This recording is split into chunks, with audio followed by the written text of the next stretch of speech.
napapansin sa iyong mga kapaligiran.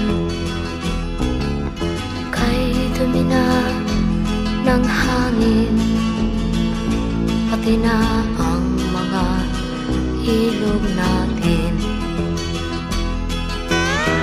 Hindi nga masama ang pag-unlad, at malayo-layo na rin ang ating narating.